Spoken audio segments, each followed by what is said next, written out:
Princess Eugenie just pulled off the most elegant middle finger to royal protocol this side of Meghan's podcast empire. While the rest of the firm is giving Prince Harry the cold shoulder treatment that would make a Yorkshire winter seem tropical, our girl Eugenie just casually dropped his name like she's ordering tea at Fortnum's. And honestly, the audacity is absolutely delicious. What's happening, royal cookies? Welcome back to the channel where we spill more tea than a clumsy butler at Buckingham Palace. I'm your host, and today we're diving into Princess Eugenie's latest power move that's got the palace press machine working overtime.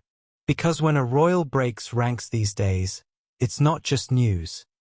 It's a seismic shift in the family dynamics that makes Game of Thrones look like a Sunday roast. It's 2025, and mentioning Prince Harry's name in royal circles has become about as welcome as a vegetarian option at a medieval feast. The man who once was the cheeky spare, the people's prince, the ginger heartthrob who made military uniforms look like runway fashion, is now treated like Voldemort in a Harry Potter convention. We simply do not speak his name. The royal family strategy? Radio silence so deafening it could power a small village. William? Not a peep. Charles? Diplomatically mute. The working royals? They've mastered the art of changing the subject faster than you can say spare memoir. It's been nearly 5 years since Megxit, and the freeze-out is so complete. You'd think Harry had personally cancelled the Queen's corgis. Princess Eugenie just broke away from the rest of the royal family as she made a rare public nod to her cousin Prince Harry when she opened up about scars, following her experience with scoliosis. And before you roll your eyes thinking this is just another royal doing charity work, let me tell you why this is absolutely revolutionary. First, the context. Eugenie was discussing her scoliosis surgery, something deeply personal that she's been admirably open about. She reflected on the moment she wore a wedding dress that proudly displayed her surgery scar, saying, "I just think scars tell a story about your life." Beautiful sentiment, right? But here's the kicker. Princess Eugenie has dropped a reference to Prince Harry's Invictus Games during a heartfelt discussion about scoliosis. Now, this might seem innocent enough, but in the current royal climate, mentioning Harry's Invictus Games is like wearing a Team Sussex t-shirt to a palace garden party. Why? Because Eugenie has always been the strategic player in this family. She's not a working royal, so she doesn't have the same constraints. She's not in the direct line of succession, so she has more freedom. And crucially, she's remained one of the few family members who's actually maintained a relationship with Harry and Meghan. Let's decode what's really happening here, because this is 4D chess disguised as a heartwarming health awareness chat. Prince Harry received public support from his cousin Eugenie as she opened up about her scoliosis surgery scars. And this timing is no coincidence. We're in 2025, folks, the year that many royal watchers predicted would be crucial for the monarchy's evolution. Royal insiders suggest Princess Eugenie could eventually join the ranks of working royals, particularly when Prince William ascends to the throne. Here's where it gets juicy. Eugenie is positioning herself as the bridge between the old guard and the new generation. She's showing that you can be loyal to the crown while still maintaining family relationships.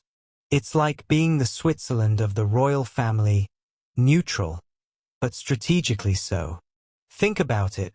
While William and Harry are locked in what experts describe as a relationship with lingering resentment, Eugenie is out here proving that you don't have to pick sides. Royal experts weigh in on Prince Harry and Prince William's strained relationship, revealing lingering resentment as the brothers lead increasingly divergent lives. This move is particularly genius because it addresses the elephant in the room. The fact that the royal family's hard line on Harry might actually be more damaging than healing. Public opinion is mixed, sure, but there's definitely a portion of the public that thinks the silent treatment has gone on long enough. The timing of Eugenie's subtle rebellion isn't just coincidental. It's perfectly calculated. We're currently watching a royal family in transition, and frankly, they need all the positive PR they can get. Consider the context. The princess and her husband Jack Brooksbank skipped out on the family's annual walk to holiday church services at Christmas 2024. That's right. Eugenie was already making independent choices about royal traditions. Then there's the fact that Princess Eugenie has issued a statement after she and Princess Beatrice missed Trooping the Colour. The princesses of York are no longer invited to participate in the King's birthday parade, because they are not working members of the royal family. See the pattern? Eugenie is increasingly operating outside the traditional royal bubble. She's not bound by the same protocols, the same expectations, or the same diplomatic constraints. And that gives her a unique power, the ability to be authentically human while still being authentically royal. But here's the really clever bit. By mentioning Harry's Invictus Games in the context of overcoming personal struggles, she's reminding everyone of his positive contributions. The Invictus Games aren't controversial. They're universally respected. It's like saying, hey, remember when we all agreed Harry was doing good work? Princess Eugenie paid a rare tribute to her cousin, Prince Harry, while opening up about her journey with scoliosis in a candid chat. And the ripple effects are already being felt throughout the royal establishment.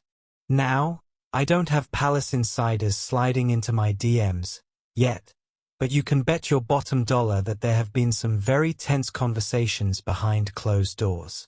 Because this isn't just about Eugenie speaking out, it's about the precedent it sets. If one royal can publicly acknowledge Harry without the world ending, what's stopping others? What's stopping Princess Anne from making a comment? What's stopping the other cousins from following suit?